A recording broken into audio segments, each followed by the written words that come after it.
Mary Christmas to all of you guys, I hope you all are well. আমি অনেক ভালো আছি। তো অনেকদিন পর তোমাদের সাথে নতুন একটা ভ্লগ নিয়ে চলে আসলাম।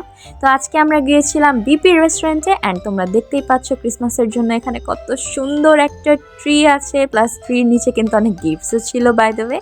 অ্যান্ড তারপরে আমরা বেশি দেরি না করে রেস্টুরেন্টের ভেতরে ঢুকে গিয়েছিলাম। অ্যান্ড তোমরা তো জানোই যে বিপি রেস্টুরেন্টের আঙ্কেলরা কত ভালো, ওনাদের খাবারের কোয়ালিটির মতো কিন্তু ওনাদের বিহেভিয়ারও অনেক ভালো।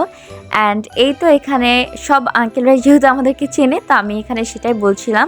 বাট ব্যাড লাক এটাই যে আমি এখানে ভিডিওর ক্লিপের ভয়েসগুলো অ্যাড করতে পারছি না, কারণ কোনো এক কারণে ভয়েসগুলো একটু কেমন যেন হয়েছে। বাই দ্য ওয়ে, এখানে কিন্তু আমরা স্যান্টাকেও দেখতে পাচ্ছি, যেহেতু ক্রিসমাস ছিল স্যান্টা তো অবশ্যই থাকবে। আমি কিন্তু স্যান্টার থেকে চকলেটও নিয়েছি। অ্যান্ড তোমরা দেখতেই পাচ্ছ বিপির এনভায়রনমেন্ট কত ক্লিন। আর আমার কাছে পার্সোনালি বিপির রেস্টুরেন্ট কিন্তু অনেক বেশি ভালো লাগে। নওগাঁতে যদি খাবারের মান এবং এনভায়রনমেন্ট সব মিলিয়ে যদি কোনো ভালো রেস্টুরেন্ট থাকে, সেটা অবভিয়াসলি বিপির রেস্টুরেন্টই জাস্ট আছে, কারণ ওনাদের এনভায়রনমেন্ট, ওনাদের বিহেভিয়ার, ওনাদের খাবারের টেস্ট সব কিছুই কিন্তু 10/10। আর এই তো দেখো, স্যান্টা আমাকে আর মামামকে চকলেট দিয়ে দিয়েছিল। এই জিনিসটা কিন্তু আমার কাছে অনেক ভালো লেগেছে। এগুলোর মাঝে কিন্তু আমরা ছবিও তুলে নিয়েছিলাম, অ্যান্ড ছবি তোলার মাঝে কিন্তু আমরা আমাদের অর্ডারটাও কনফার্ম করে ফেলেছিলাম।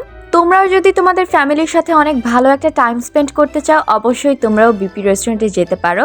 তো এই তো দেখো, আমাদের কথা বলার ফাঁকেই কিন্তু আমাদের খাবারও চলে আসলো। তো আজকে আমরা নিয়েছিলাম থাই স্যুপ, অন্থন আর চকলেট স্মুদি। অ্যান্ড থাই স্যুপের চেহারা দেখেই তো তোমরা বুঝতে পারছো কত ইয়ামি হবে। তো চলো এখন আমরা টেস্ট করে রিভিউ করব যে আসলে কেমন হয়েছিল থাই স্যুপটা। তো আমি তো খাওয়ার সাথে সাথেই মানে কি বলবো, মুখের মধ্যে এই যে বলে না ফ্লেভারগুলো এই যে ব্লাস্ট হয়ে যায়, সেরকম হচ্ছিল, এত বেশি ইয়ামি ছিল। তারপর অন্থনটা ট্রাই করলাম, এটাও অনেক বেশি টেস্ট ছিল, একদম মুচমুচে ছিল। এরকম yummy yummy Thai soup and wonton খাওয়ার জন্য হলেও কিন্তু তোমাদের একবার বিপিতে যেতেই হবে। আর থাই স্যুপ আর অন্থন খেতে খেতে কিন্তু এর মাঝে আমাদের চকলেট স্মুদিগুলো চলে এসেছিল।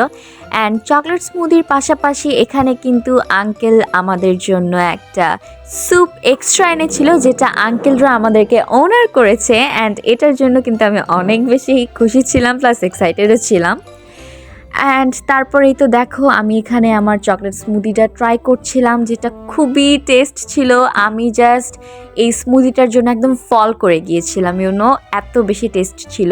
মনে হচ্ছিল যে হার্শিজের যে সিরাপটা থাকে ওটা একদম আমার মুখে পুরোটা দিয়ে দেওয়া হচ্ছে, এত বেশি ইয়ামি। অ্যান্ড চকলেট একদম ফুল একদম ছিল। অ্যান্ড এখানে কিন্তু আঙ্কেলরা জাস্ট আমাদেরকে স্যুপ ওনার করেনি, এখানে কিন্তু সাথে আমাদেরকে কোকো ওনার করেছিল, প্লাস আমাদের জন্য 10% ডিসকাউন্ট ছিল। অ্যান্ড এই ডিসকাউন্ট অ্যান্ড এই সব ওনার কিন্তু জাস্ট ছিল প্রতীক্ষার শৈশব পেজের জন্য। সো তোমরাও বিপি রেস্টুরেন্টে যাবে, অবশ্যই ট্রাই করবে। বাই দ্য ওয়ে, এখানে তোমাদেরকে আরও একটা কথা বলে রাখি, এই যে আমি এত ভালো রিভিউ করছি, তোমাদের হয়তো বা অনেকেরই মনে হতে পারে যে আমাকে ডিসকাউন্ট দেওয়া হচ্ছে, অনার করা হচ্ছে জন্য আমি এরকম পজিটিভ রিভিউ দিচ্ছি। বাট তাদের জন্য আমি বলবো অ্যাবসলিউটলি নো, কারণ আমি যেটা রিয়েল, যেটা একদম পিওর, সেই রিভিউটাই কিন্তু তোমাদের সাথে শেয়ার করি। অ্যান্ড বিপির খাবার, বিপির বিহেভিয়ার, এনভায়রনমেন্ট সব কিন্তু আসলেই অনেক বেশি ভালো, একদম 10/10। আর এছাড়াও এই পাশে কিন্তু আরও সুন্দর সুন্দর ফটোজেনিক কর্নার আছে, যেমন এই রেড সোফাগুলো, এগুলোতে বসে তোমরা যখন ছবি তুলবে, ছবিগুলো এত সুন্দর আর অ্যাস্থেটিক উঠবে যা বলার বাহিরে। অ্যান্ড এখানে কিন্তু আরও ছবি তোলার জন্য ব্যাকগ্রাউন্ডস অ্যান্ড ডেকোরেশনস আছে, প্লাস তোমরা কিন্তু বিপিতে তোমাদের বার্থডে সেলিব্রেশনও করতে পারবে। তো এই তো আজকের আমার এই ব্লগটা ছিল এই পর্যন্তই। I hope you like it. আল্লাহ হাফেজ।